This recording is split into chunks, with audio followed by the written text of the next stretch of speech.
Kita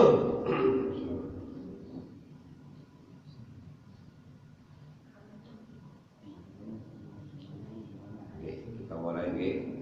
Astaghfirullah rabbal baraya. Astaghfirullah minal khataya. Rabbi zidni ilman nafi'an wa waffiqni amalan sholihan. Astaghfirullah rabbal baraya. Astaghfirullah minal khataya. Rabbi zidni ilman nafi'an wa waffiqni amalan sholihan. Alhamdulillah. Bismillahirrahmanirrahim. Assalamualaikum warahmatullahi taala wabarakatuh. Bismillah, innal hamdalillah wassalatu wassalamu ala Rasulillah wa ala alihi wa sahbihi wa mawala. La haula wala quwwata illa billah. Rabbi shrah li sadri wa yassir li amri wahlul 'uqdatam min lisani yafqahu qawli. Bapak Ibu hadirin sekalian, jamaah salat subuh di Masjid Jami Al-Istidad yang dirahmati Allah, sehat setantengi. Mugi terus pinaringan sehat walafiat. Amin Allahumma amin. Monggo kita lanjutaken ngaji kita masih dalam bab islahu bainan nas, yakni mendamaikan di antara sesama manusia. Bismillahirrahmanirrahim.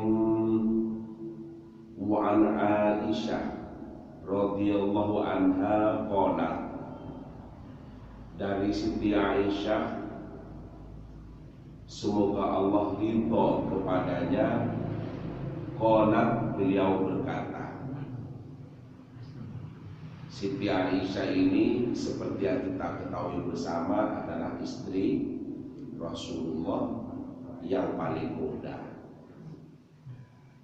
Mudanya ini dipilih bukan asal muda, tetapi memang untuk kepentingan dakwah Rasulullah, agar ada yang bisa menemani Rasulullah sampai akhir hayatnya, sehingga seluruh perkataan, seluruh perbuatan dari Nabi ada yang bisa menceritakan atau menyampaikan sebagai sebuah hadis.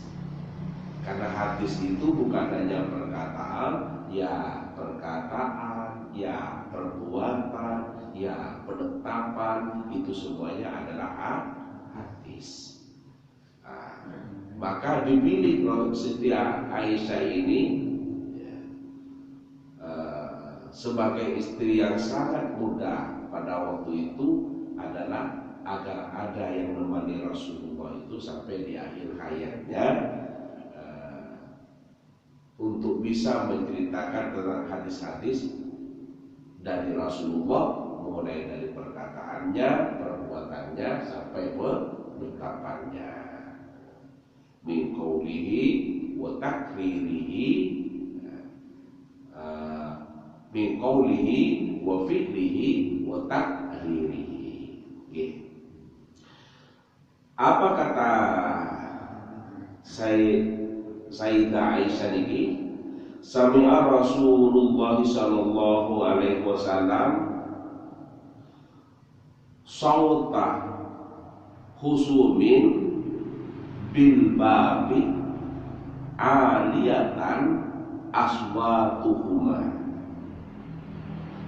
Rasulullah mendengar suara orang bertengkar yang sangat keras di depan pintu. Wa idza ahaduhuma yastawdi'ul akhara wa yastarfiquhu fi syai'in wa huwa yaqul.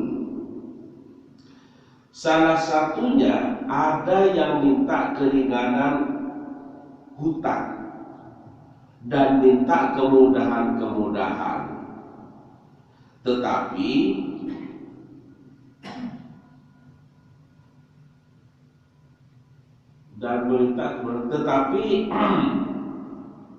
yang mengutangi itu menjawab.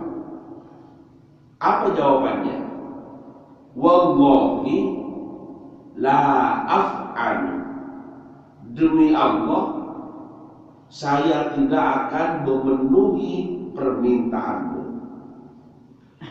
Fa kharaja alaihima Rasulullah sallallahu alaihi wasallam faqala. Kemudian Rasulullah keluar dan mendekati kemudian faqala dan bertanya, ainal muta'alli ala Allahi la yaf'alul ma'ruf, mana yang tadi bersumpah dengan nama Allah untuk tidak akan berbuat kebaikan? Faqala, maka ia menjawab, ana ya Rasulullah, saya wahai Rasulullah. Falahu ayyu dzalika ahabbu, maka bagi orang itu apa saja yang disukainya. Muttafaqun alaih. Hadis ini adalah sahih. Muttafaqun itu artinya sepakat. Imam Bukhari dan Imam Muslim sepakat akan kesahihan hadis ini. Nah, ini adalah termasuk hadis yang sahih.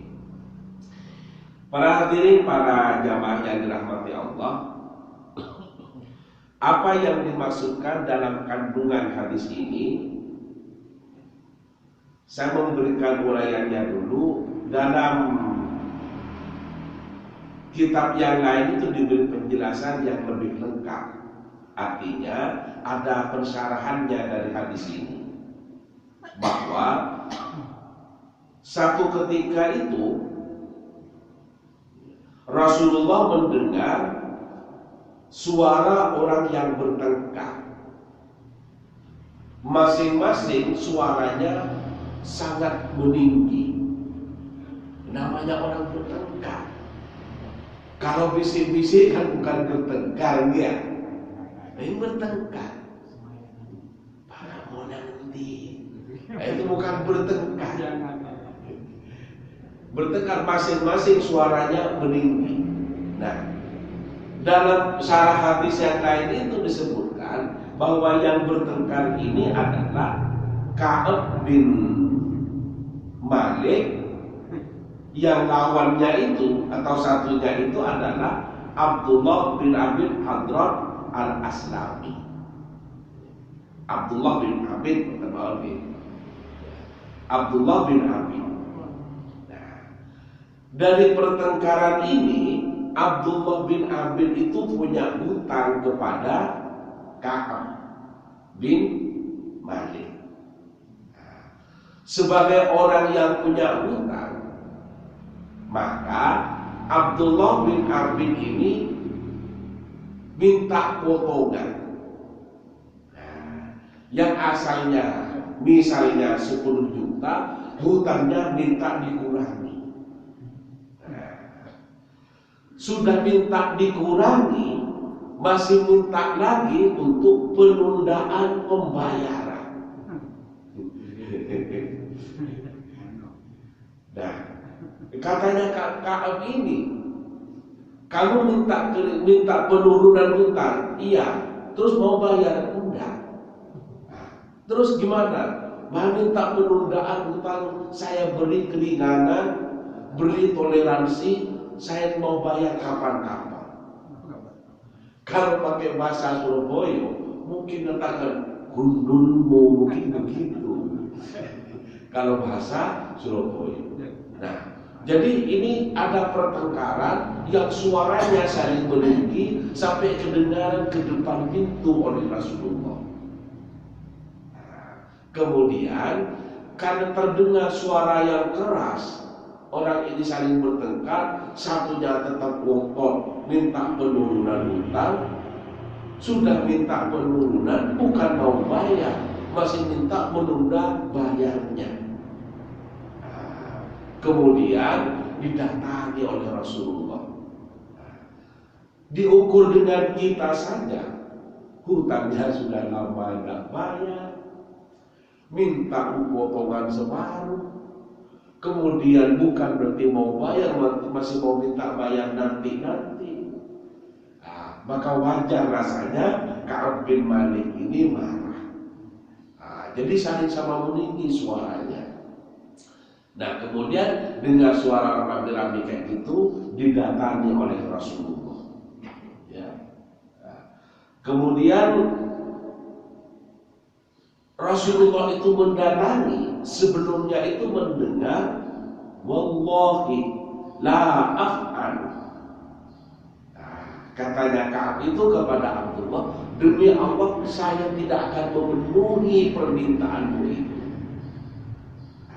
Kemudian mendengarkan ucapan seperti itu, Rasulullah setelah nyampe di depan mereka berdua ini tanya, siapa tadi yang bersumpah atas nama Allah?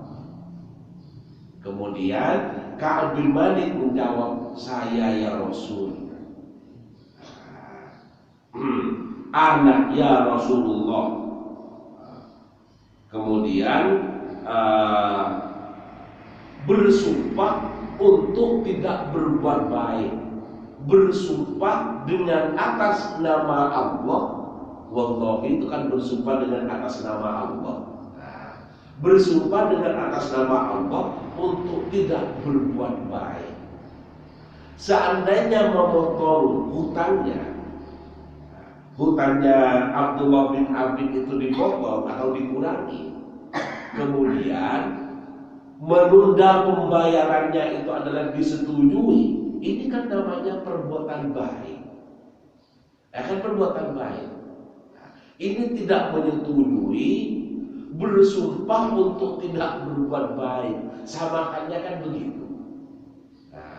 Demi Allah, saya tidak akan penuhi permintaan itu. Kalau hanya tidak akan memenuhi, artinya tidak akan berbuat baik dengan cara menunda hutangnya, dengan cara mengurangi hutangnya, maka mestinya tidak perlu bersumpah.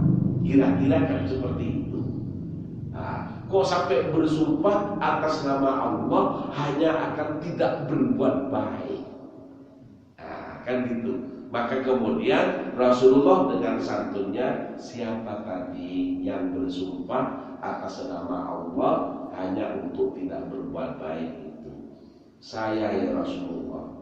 Katanya Ka'ab yang memberikan hutang kepada Abdullah bin Abid itu.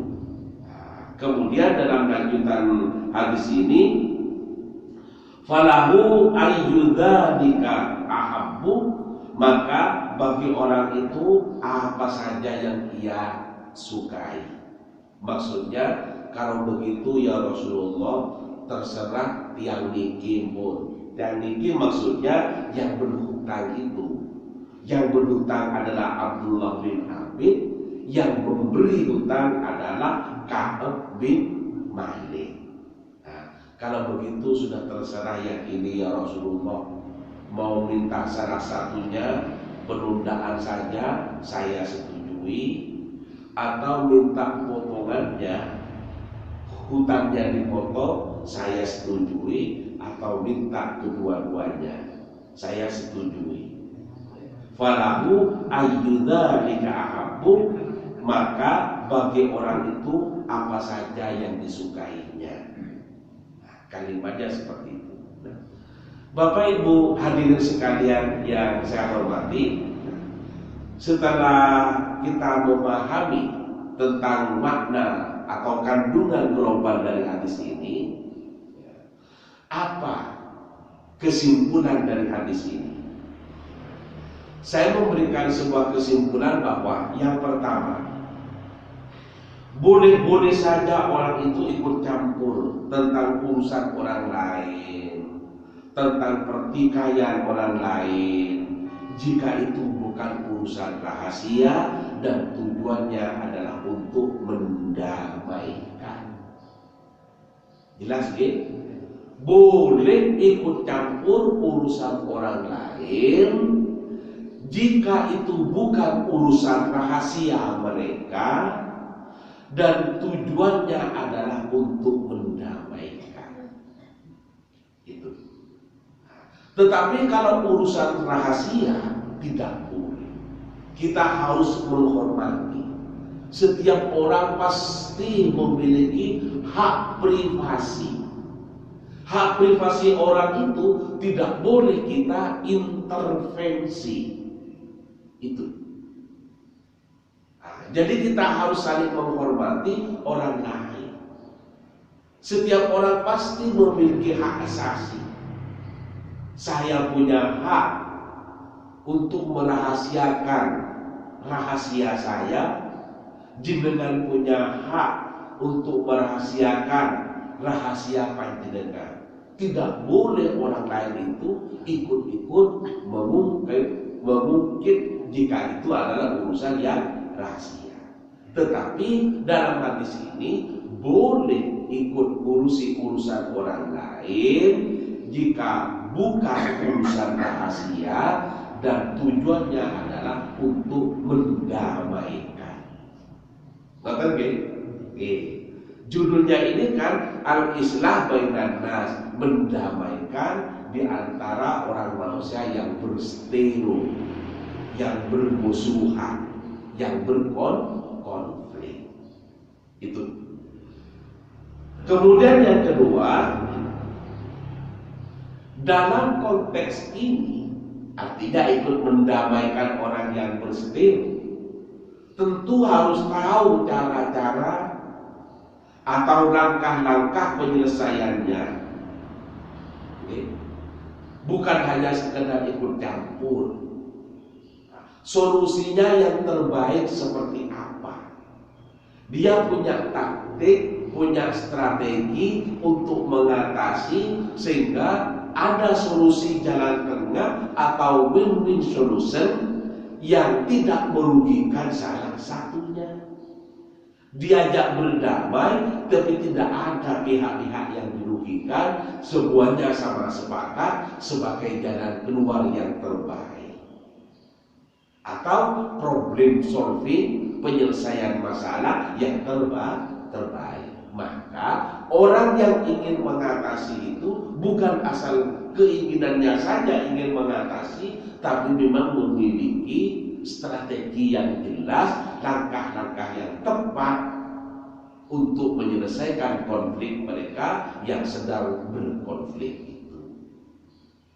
Ngerti? Ini. Jadi hadis Rasulullah memberikan contoh demikian. Ada dulu itu perang di Suriah. Kemudian karena di Suriah itu yang berperang orang Islam, kemudian dari Indonesia mau datang ke sana, mau membantu orang Islam di Suriah yang berperang itu. Kalau tidak punya skill, kalau tidak punya keahlian, datang kepada orang yang berperang, tujuannya mau membantu, maka salah-salahnya setor nyawa. Ada misalnya di Indonesia, tidak usah keluar negeri ke Suriah, gempa bumi, mau membantu, bagus, niatnya bagus, tapi apa yang bisa kita bantukan? Kalau kita dokter, ayo bantu dari segi kesehatannya. Ada bencana alam, rumahnya roboh, ada yang luka-luka, bantu dari segi obat-obatan, bagus. Ada yang punya uang, bantu keuangannya. Rumah mereka yang sudah lumpuh kita bantu sehingga ada untuk tempat tinggal lagi. Karena manusia tidak mungkin untuk tidak memiliki tempat tinggal untuk berlindung dari panas, dari hujan, dari dingin. Dari mana rumahnya ini sudah kena gempa, sudah rata dengan tanah, maka saya harus bantu. Nah, apa kemampuannya? Saya punya rezeki, bantu dengan rezekinya. Bagus. Kalau kita tidak punya uang, tenaganya sakit-sakitan, tidak punya keahlian kesehatan dan sebagainya, mau bantu dalam situasi yang rawan, ya semacam setornya. Nah, karena itu harus punya strategi yang benar. Itu yang kedua. Kemudian yang ketiga, dari kisah ini Imam Nawawi itu dalam kitabnya menyebutkan bahwa diperbolehkan bagi peminjam atau bagi orang yang punya hutang memohon keringanan kepada sang pemberi pinjaman. Boleh orang itu minta keringanan penundaan pembayaran hutang atau minta potongan hutangannya sekian, saya tak mampu, ikhlas nopo oyu, mudah-mudahan jadi amal jenengan yang bisa menemui jenengan di akhirat nanti. Hutang-hutang sampeyan yuk 1.000, tapi saya berikan uang cuci itu saya dapat sekian, diberikan sekolahnya anak sekian, dibayarkan sekian, ini hanya 90.000 yuk. Aku minta keikhlasan dia 10.000, aku hanya bayar 90. Memohon keringanan seperti itu boleh, tetapi tergantung kepada yang memberi hutang. Sampai misalkan kayak baki malah masih ngurangi. Ya wis gak apa-apa, muka-muka towo umurku. Iyo, betul suwun yuk, mudah-mudahan satu saat saya bisa minjam impian yuk. Kan baik. Jadi boleh, katanya Imam Nawawi, boleh orang yang punya hutang itu minta keringanan kepada orang yang memberi hutang. Itu. Kemudian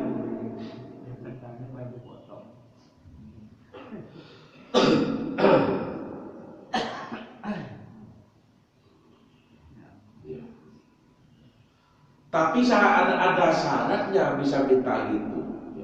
Syaratnya itu tidak menghinakan kepada yang memberikan pinjaman, tidak pula menghinakan kepada yang mendapat pinjaman itu. Artinya itu dilakukan atas dasar saling menghargai, saling memahami, saling pengertian. Artinya ya yang dimintain keringanan adalah sepakat, yang meminta keringanan bukan bermaksud melecehkan atau komplain yang macam-macam itu, tapi adalah sama-sama saling menghargai. Kemudian yang keempat, yang keempat ini masih menurut pendapatnya Imam Nawawi. Imam Nawawi itu kan menambahkan dua itu, yakni yang pertama itu diperbolehkan minta keringanan bagi orang yang punya hutang. Yang kedua yang dari Imam Nawawi itu makruh hukumnya orang yang bersumpah, untuk meninggalkan kebaikan. Tadi kan bersumpah, demi Allah saya tidak akan penuhi permintaanku. Padahal seandainya memenuhi permintaan, itu kan sebuah perbuatan baik. Nah, tidak memenuhi permintaan artinya kan tidak berbuat baik, masih diawali bersumpah. Nah, untuk itu Rasulullah itu adalah mencegah untuk orang bersumpah hanya untuk tidak melakukan perbuatan baik. Dari hadis ini dipahami oleh Imam Nawawi, beliau mengatakan makruh hukumnya orang yang bersumpah untuk tidak berbuat baik. Demi Allah, saya tidak akan nyumbang kepada masjid itu. Ya Allah, tidak memberi itu aja sudah tahu bahwa tidak nyumbang. Nah, mau tidak nyumbang saja sampai bersumpah demi Allah. Nah, bersumpah untuk tidak berbuat baik, menurut Imam Nawawi itu hukumnya adalah makruh. Tidak mau nyumbang sudahlah, tidak usah nyumbang. Tapi tidak usah bawa berbuat baik. Kak kutu aku kayak pinjaman dan awakmu demi Allah. Tidak usah demi Allah. Tidak memberi pinjaman saja, orang itu sudah tahu kalau tidak mengeluarkan uang berarti tidak memberikan pinjaman. Maka untuk tidak berbuat baik itu tidak perlu diawali dengan sumpah. Apalagi sumpah pocong. Sumpah pocong. Tapi yang namanya pocong ini pocong pastinya kan kamu ketenten ya. Yang jadi pocong itu kan orang. Pakaian putih-putih, kata di mata itu dipaling ireng-ireng, kata terus melampai terus putih, lompat-lompat, kata seradu, kata. Nah perlu diingat di sini malik.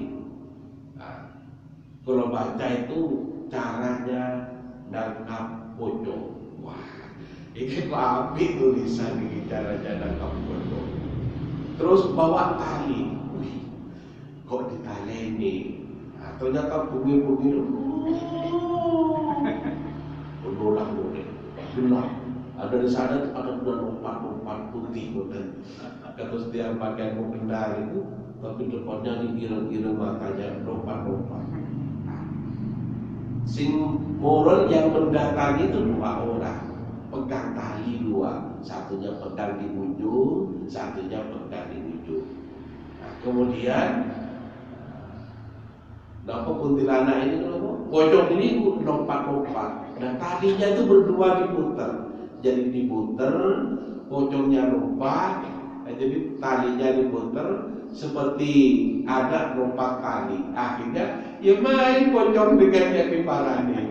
Satunya puter talinya, yang berdua itu pocongnya lompat-lompat. Oh, gini. Akhirnya pocongnya hina, nggak ada yang takut. Oh ini caranya nangkap pocong. Ini jadi tiang, bukan ciri orang pura-pura jadi pocong, aslinya di mana sih? Ada kan nggak ada.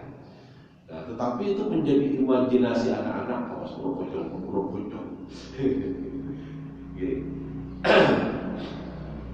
Bapak Ibu hadirin sekalian yang dirahmati Allah, kalau saya baca dalam hadis ini, falahu ayyudzalika ahabbu. Nah, dalam hadis tersebut yang artinya tadi, maka bagi orang itu apa saja yang disukainya, artinya Ka'ab ini yang memberikan hutangan kepada Abdullah bin Abi tadi mempersilahkan kepada Abdullah bin Abi itu untuk memilih keringanan hutang atau penundaan pembayaran. Setelah didatangi oleh Rasulullah ketika beliau itu berdua itu adalah marah-marah, didatangi oleh Rasulullah, siapa tadi yang bersumpah yang itu? Ya akhirnya Ka'ab yang memberikan hutang itu ya mungkin merasa sungkan atau merasa uluh hatinya melihat kehadiran Rasulullah, akhirnya si Abdullah itu diberi keringanan. Nah, ini adalah menunjukkan bahwa boleh orang itu minta keringanan, tetapi itu tadi tetap dalam kerangka saling menghargai, saling menghormati, tidak saling melecehkan, tidak saling merendahkan karena dianggap kamu tidak mampu, kamu melarat, kalau nggak saya potong kaki bisa menjauh utangmu. Ini kan cenderung merendahkan. Demikian juga aku tak kutu bayar aku kamu dengan lengkap olapo duit mobil ciri-ciri dan aku tu duit apa hendak saling merendahkan lah, saling memuliakan, saling menghargai, dilakukan atas suka sama suka. Itu boleh. Seseorang yang dililit hutang itu minta keringanan hutangnya kepada sang pemberi hutang. Bapak Ibu hadirin sekalian dirahmati Allah, barangkali itu yang bisa saya sampaikan dalam kesempatan kaji kita di hari ini, dengan harapan semoga ada barokah dan manfaatnya. Amin, Allahumma amin.